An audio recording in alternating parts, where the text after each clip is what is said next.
What's up, guys? Welcome to another video. Today we are taking the 750 into the shop. So you can see she's loaded up back there, and yeah, we're taking her to the doctor. She's gonna get some things done to her.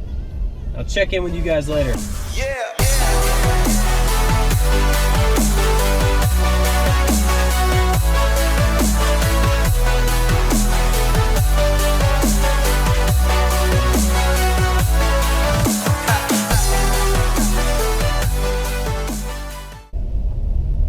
Alright guys, so just dropped the bike off at Cycle Springs here in Clearwater, Florida, and it's going to be just a few hours of work, and mostly just labor because I bought most of the parts elsewhere.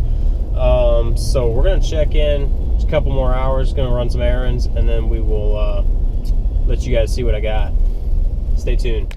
Much later. 1 week later. Alright, so this was not expected whatsoever. So I was taking my bike in to get some simple things done to it, you know, a couple $100 worth, and turns out it's going to be a little bit more expensive, and I'm going to go through and tell you guys what happened.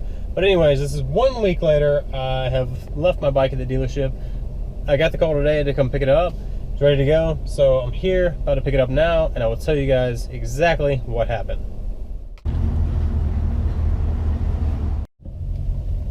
Alright guys, so got the bike in the back right there. I'm just pulling out of Cycle Springs here in Clearwater, Florida. Amazing guys here. So basically, here's the deal, is I took my bike in to get chain, sprockets, tires, and wheel bearings checked, and brake pads and stuff like that, you know, just the basics. And took it in expecting, you know, a day turnaround, you know, give them 3 or 4 hours, and I picked the bike back up. Well, it turns out there was something else that was wrong with the bike that we couldn't really see. So he calls me up and he tells me, basically, whoever did my tires last time, which wasn't too long ago actually, probably 6-7 months ago, over torqued my axle bolt by about 100 foot-pounds of torque, and actually ended up cracking my swing arm. I'll show you later in the video where exactly it cracked and what happened. So anyways, long story short, I ended up having to get a new swing arm for my bike. I had 2 options, well, I guess 3 options really. I could buy a new swing arm, very expensive. I could weld the swing arm, or I could, I guess, risk it for the biscuit and just leave it and hope for the best. Probably not the best idea. So C's off the table. B, welding it is kind of, to me, it's a temporary fix. And even my service guy, Paul, great guy, he handled everything for me. Like pretty much didn't have to do anything for the most part. He actually handled the majority of it, and he said that he wouldn't go the welding route either because it's not a permanent fix. So he actually searched around on eBay, found me a slightly used swing arm off of a 750. I believe it came off of, like, I think it was a 2016 or 17, and my bike's a 2015, obviously. See it back there. So anyways, long story short, he found me this swing arm on eBay for about $200, right? In very good shape, actually in better shape than my swing arm was in. So, you know, this is one of those things that, like, if I were to have a brand new bike that's very rare, not rare, but just like is not readily available for parts. So like with the 750, I can take parts off of a 600 and put it on my 750 and it would fit just as well. So I could have actually gotten a swing arm from a 600 and it still would have worked. So long story short, I got a new swing arm for my bike, which kind of sucks, but, like, you know, I try to look at the positive things, the positive side of things. And the good thing is that I had him do all this, and I had him check everything, and he overlooked my whole bike, and other than that, everything looks great. So everything's installed on my bike now, and I'm taking it home. I can actually ride again. Haven't rode in like 3 weeks, mostly because of weather, but my bike's been in the shop for the past week. So 1 week turnaround time for one thing is amazing. These guys are great. So moral of the story is, do not take your bike to shady dealerships, because see, I normally always take my bike to Cycle Springs. Like, I always take my bike there for everything. You know, I do my own oil changes and things like that, but as far as like tires, chains, sprockets, I do not do that stuff myself, just because I don't really have the tools readily available. And yeah, so anyways, long story short is about 6 or 7 months ago, when I had my tires put on, I called them up, kind of last minute thing, kind of my fault.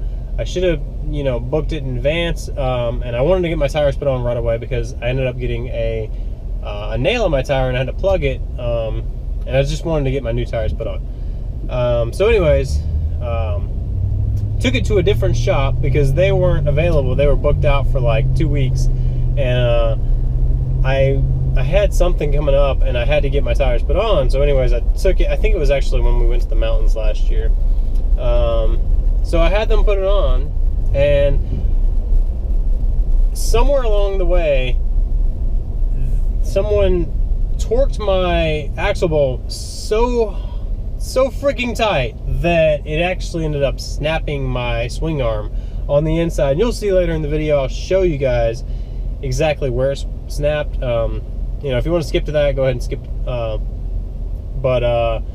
Long story short, do not take your bike to a dealership that you do not trust. If you have a good maintenance guy who takes care of your things, you know, vehicle, bike, doesn't matter. Just be patient. This is my lesson to you. My lesson, technically, but long story short, it ended up costing me a few $100s more than I had planned on, which is, you know, not a deal breaker. You know, I love this bike, absolutely love it. It's paid off, it's my bike, I own it. I might as well just put a couple $100 extra into fixing it myself. So anyways, long story short, he handled everything. He ordered all the parts for it, all new, everything, wheel bearings, you know, axle bearings, axle bolt, all that stuff, you know, good to go. The bike is 100% now. So I'm ready to rip. But until I can rip, I'm gonna show you guys the swing arm, which I actually have in the back of the car right now. This is it. That's my old swing arm right there. I actually have the axle bolt too, so I'm gonna show you guys that. So stick around. All right, guys. So just got home, and now I'm gonna show you the swing arm, and I'm going to show you the axle bolt that caused all of this. Here's the swing arm right here, and so obviously you can tell it is my old swing arm because you can see the resistance decal on there that I had. Sorry, that's a little messed up. So this is the OG original OEM swing arm, and so basically this is where the bolt goes through, and this is the opposite side where it actually cracked right here. So if you can see that, so the actual square that sits in here that the bolt comes up through was torqued down so hard that it actually turns like this and pressed up into there. So you can see that it's pretty gnarly. Obviously it does not need to be like that, so we fixed it. So anyways, long story short, this is a costly repair, but it's kind of a necessary thing. Something like this happens to your bike, you don't want to give it a jerry rig to make it work. You want to do it the right way. So anyways, we got the new swing arm, 200 bucks. By the way, if you were wondering why I didn't get a OEM stock one from Suzuki, because they are $2,000. Quite ridiculous. So now I'm going to show you the axle bolt. So this is the axle bolt that comes up through here, and this is the part right here that the bolt actually, the nut actually goes onto. Let's see if I can get that off. So if you can see that, see how it's stripped? That it's misthreaded, and you can actually see where it's stripped on there. Pretty gnarly. So sucks, but it's just one of those things that, like, it happened and there's no going back on it. There's no way to fix it. Obviously there is, but you can't fix these two. So that's pretty much it. Anyways, got the bike all fixed up. So she's rocking and rolling, ready to go. So obviously Road 5s, brand new, and chain and sprockets, Vortex, everything is stock. 17 front, 45 rear. Just stick with the stock gearing, just because I've always, I've had the bike for 3 years and that's what I'm used to. So I really see no reason in changing that. Figured I'd give you guys an update on that, and catch you guys in the next video so we can finally go riding again. So peace, guys, ride safe, and don't go to shady dealerships. Go to Cycle Springs in Clearwater, because they are great. Peace and ride safe.